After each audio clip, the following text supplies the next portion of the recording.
Magandang hapon po sa inyong lahat. Narito na po ang resulta ng Lotto ngayong 5 p.m. draw, May 22, 2026. Para sa mga games na 2D Lotto at 3D Lotto.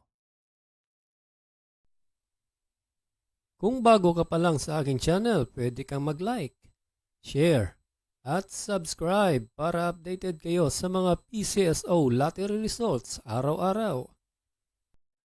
Para sa 2D Lotto, 8 and 27 in exact order.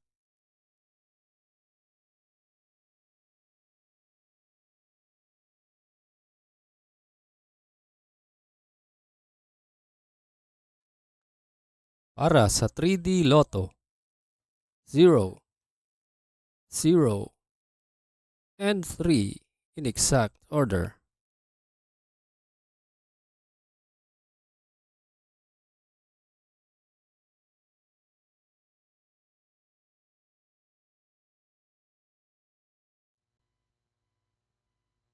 Salamat po sa panonood ng Lotto Results Today by Mr. Wi-Fi. Good luck at maglaro ng responsable. Huwag kalimutang mag-like, share at subscribe. Hanggang sa muli, paalam po sa inyong lahat.